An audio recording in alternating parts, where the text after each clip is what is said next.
मैं रामनिवास से आचार्य श्री कल्याण राजकीय कन्या महाविद्यालय सीकर। आज मैं आपको हाब्स की विचारधारा में व्यक्तिवाद के बारे में बताऊंगा। कृपया ध्यान से श्रवण करने का प्रयत्न करेंगे। तो हम यहाँ पर देखते हैं कि हाब्स ने जहाँ एक और निरंकुश तथा असीमित संप्रभुता का प्रतिपादन किया है, वहाँ दूसरी ओर उसकी विचारधारा में व्यक्तिवाद के भी स्पष्ट और प्रबल दर्शन होते हैं। ये बात असंगतिपूर्ण लगने पर भी वस्तुतः है पूर्णतया सत्य है।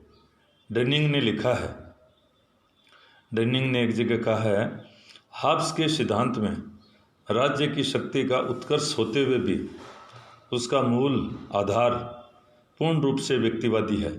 वह सब व्यक्तियों की प्राकृतिक समानता पर उतना ही बल देता है जितना कि मिल्टन या अन्य किसी क्रांतिकारी विचारक ने दिया है। हाब्स की विचारधारा में व्यक्तिवाद निम्न रूपों में देखा जा सकता है, हम देख सकते हैं। तो हम पॉइंट वाइज ले रहे हैं। नंबर 1, मानव स्वभाव संबंधी धारणा। हाब्स की मानव स्वभाव संबंधी धारणा व्यक्तिवादी विचारधारा के अनुकूल है, समाजवाद या आदर्शवाद के अनुकूल नहीं।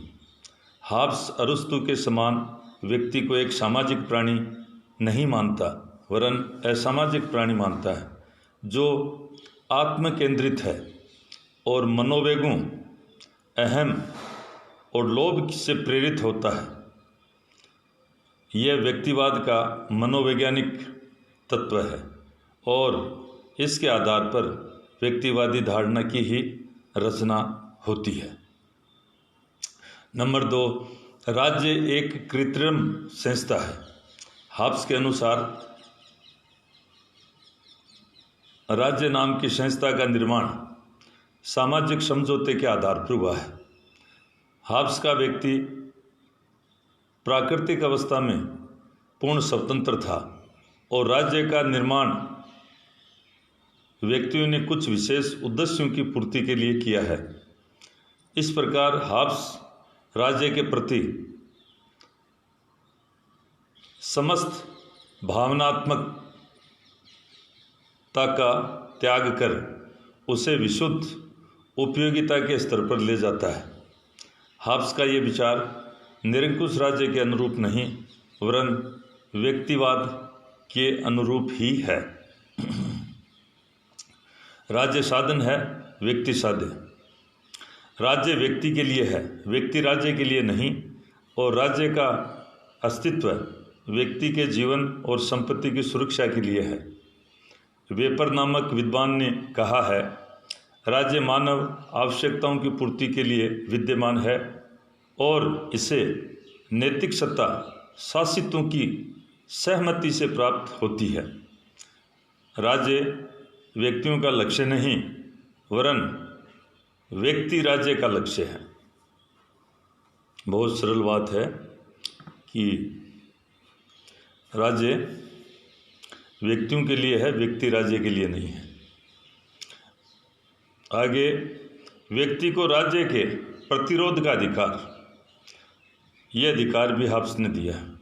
हाब्स के अनुसार राज्य की स्थापना व्यक्तियों के द्वारा आत्मरक्षा के लिए की गई है।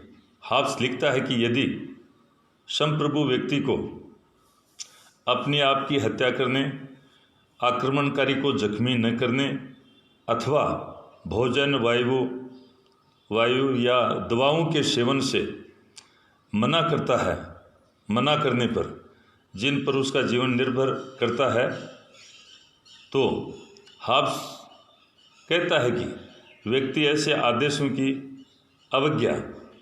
अवहेलना कर सकता है। हाब्स का व्यक्ति सेना में भर्ती होने से मना कर सकता है और जेल से भाग जाने का परामर्श भी विशेष परिस्थितियों में देता है। हॉब्स के द्वारा व्यक्ति को राज्य के विरोध का जो अधिकार दिया है वह निश्चित रूप से उसे व्यक्तिवाद की दिशा में ही ले जाता है। आगे, राज्यों के कार्यों की निषेधात्मक धारणा। हॉब्स के अनुसार कानून मनुष्यों को समस्त स्वेच्छापूर्ण कार्यों से नहीं रोकते। उनका उद्देश्य तो व्यक्तियों की अनियंत्रित इच्छाओं, जल्दबाजी अथवा अविवेक के आधार पर किए जाने वाले कार्यों को रोकना होता है। कानून बाड़ के सदृश है जो कि यात्रियों को रोकने के लिए नहीं वरन उन्हें सन्मार्ग पर रखने के लिए खड़ी की जाती है। हॉब्स की ये धारणा कि शासक को व्यक्तियों के निजी विश्वासों और विचारों में हस्तक्षेप नहीं करना चाहिए, उसके अनुसार हॉब्स ने ये बताया है कि व्यक्ति की बुद्धि तथा अंतःकरण राज्य की पहुंच से बाहर है। हॉब्स के राज्य में व्यक्तियों को अपने रहने के स्थान, अपना भोजन, व्यापार और इच्छा अनुसार बच्चों की शिक्षा दिलाने की पूर्ण स्वतंत्रता है। और अंत में हम उपसंहार के रूप में, मूल्यांकन के रूप में कह सकते हैं कि हॉब्स को सामान्यतया निरंकुश राज्य का उग्र समर्थक ही माना जाता रहा है, किंतु वास्तव में उसकी विचारधारा में व्यक्तिवाद के तत्व भी प्रबल रूप में उपस्थित हैं।